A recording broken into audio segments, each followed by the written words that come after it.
Assalamualaikum warahmatullahi wabarakatuh. Cahyati Sekolah Itu Menyenangkan.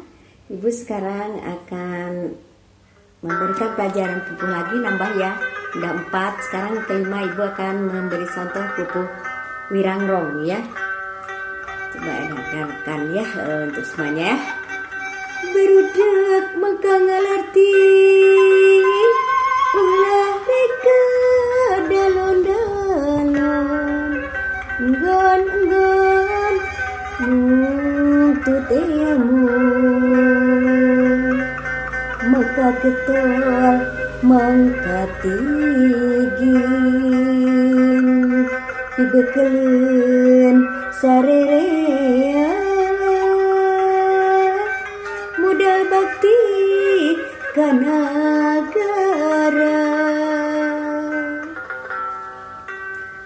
negara jelema cai perlu pancaring pangrojong pangumuling panyarungsum malar tetep jaya sakti negara tetap merdeka sampurna mukti wibawa.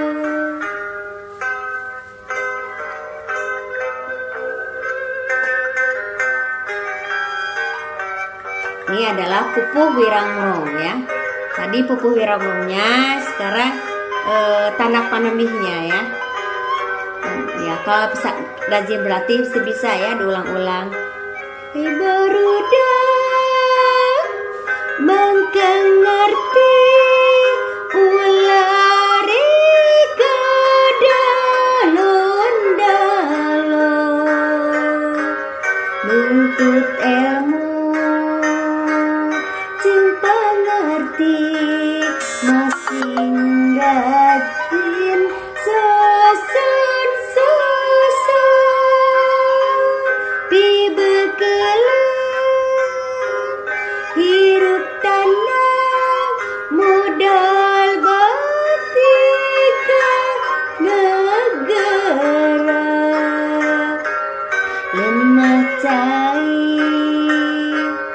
anu urang perlu dijaga dibela. Nah itu adalah pupuh wirangrong ya. Jadi pupuh wirangrong itu terdiri dari coba hitung ya, satu padanya adalah terdiri dari barudak mangka ngalarti ulah reka dalon-dalon enggon-enggon nuntut ilmu mangka getol mangka tigin dibekelen sarerea modal bakti kanagara. Berarti 6 pada lisan ya.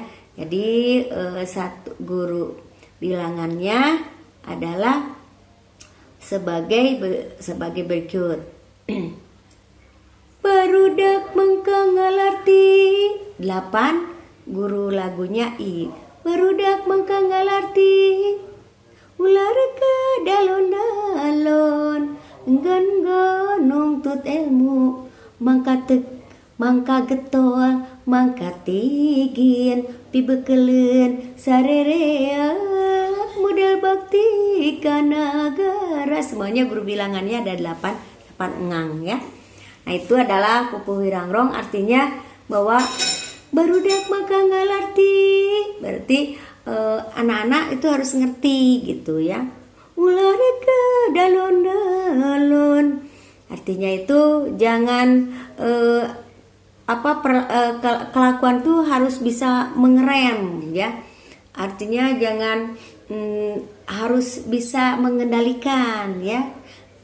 Barudak maka ngarati ulah reka dalon-dalon nggon-nggon nuntut ilmu. Nah, kalau sedang mencari ilmu mangka getol mangka tigin harus rajin.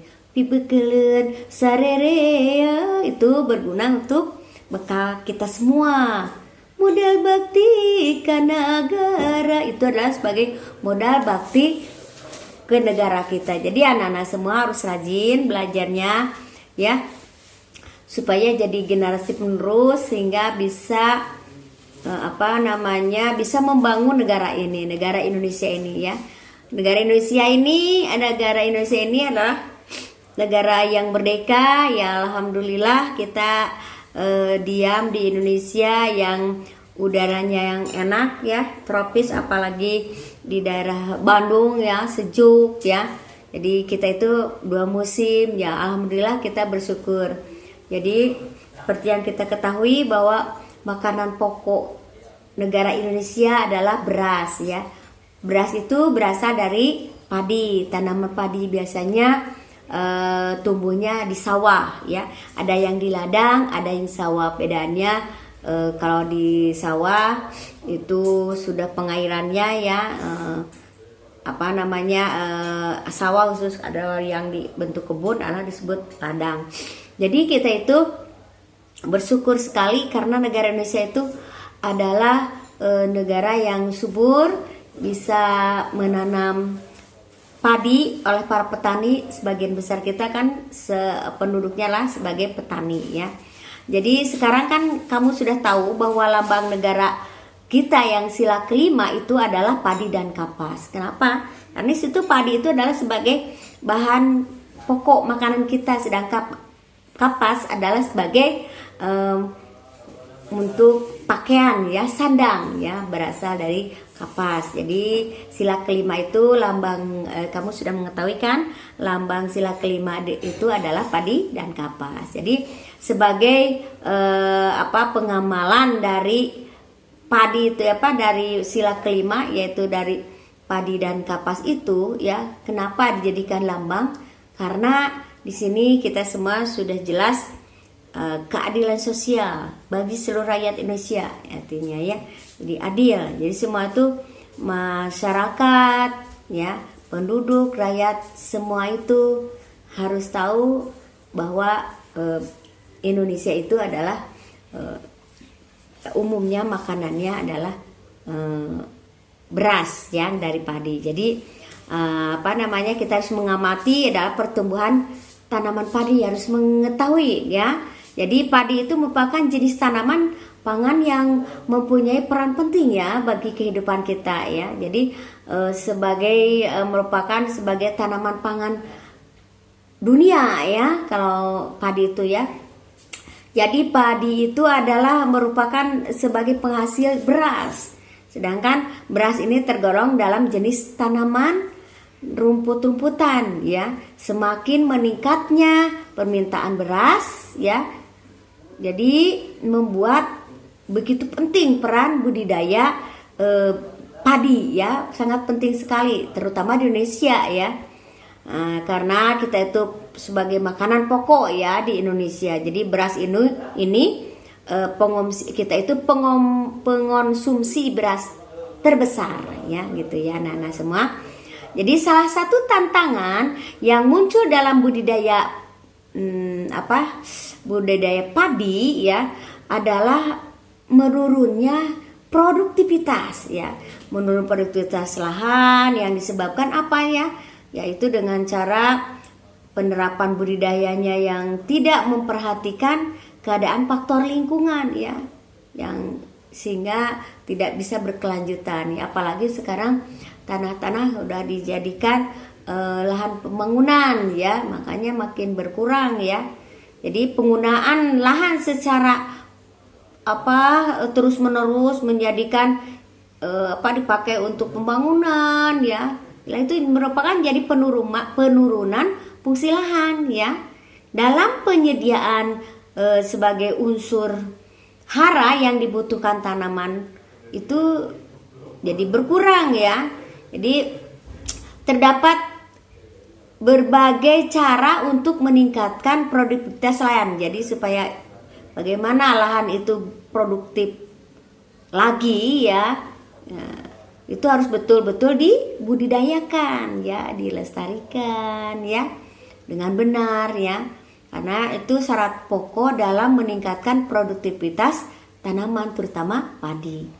Kualitas benih merupakan kunci keberhasilan budidaya padi karena dengan benih yang berkualitas mampu beradaptasi ya, memiliki pertumbuhan yang cepat. Jadi harus betul-betul dalam pemilihan benih ya, serta dengan seragamnya tumbuhnya dengan seragam benih yang berkualitas bagus tinggi akan tumbuh nanti lebih besar, lebih cepat ya, dan tinggi nilai produktivitasnya. Jadi pemilihan benih yang berkualitas itu dapat dilakukan dengan mudah ya, yaitu dengan merendam benih ya dalam larutan garam. Jadi benih direndam dalam larutan garam dengan menggunakan indikator telur. Letakkan telur di atas air ya.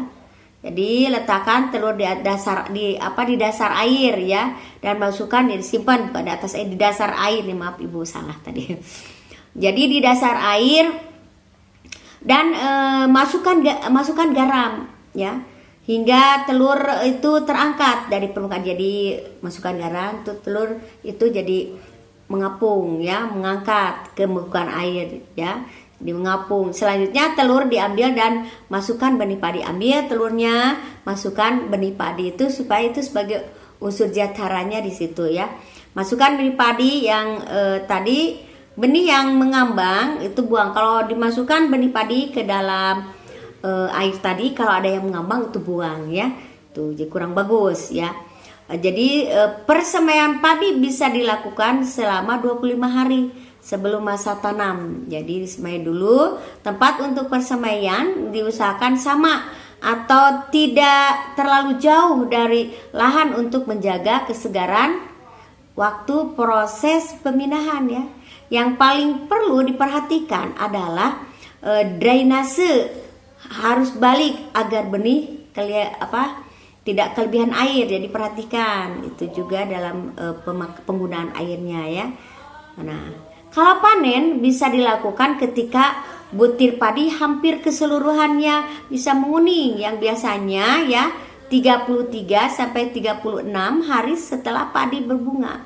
Jadi cara panen dapat dilakukan dengan cara menuai menggunakan sabit atau ya menggunakan pemotong ya, ani-ani ya gitu ya, memotong batang pangkal atau dengan mesin reaper atau harvester ya, harvester gitu ya, untuk menghemat waktu. Jadi panen dilakukan serentak dalam satu lahan. Jadi itu ya untuk mengurangi resiko diserangnya hama. Jadi kalau sudah waktunya panen ya dipanen, memanen padi di sawah ya gitu ya.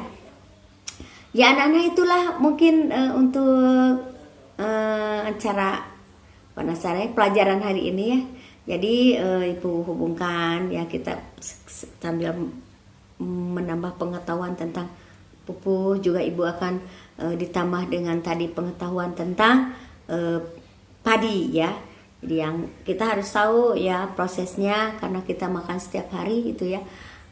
Kita nggak tahu bagaimana prosesnya, bagaimana ya karena susahnya ya. Nah sekarang kualitas padi itu yang bagus ya pasti enak ya gitu. Dimasak juga enak kadang-kadang ya gitu. Jadi kualitas itu sangat penting sekali ya gitu. Jadi kamu tadi mendengarkan yang Ibu utarakan, nanti akan oleh kalian disimak lagi ya. Terus kira-kira apa yang Ibu katakan itu ada 10 fakta tentang tanaman padi. Itu berdasarkan yang tadi Ibu ceritakan ya.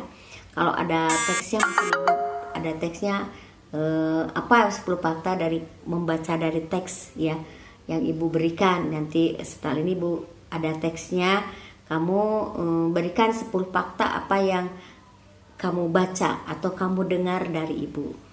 Ya mungkin itu dari Ibu, cukup sekian. Cahayati, sekolah itu menyenangkan. Terima kasih atas perhatiannya. Assalamualaikum warahmatullahi wabarakatuh.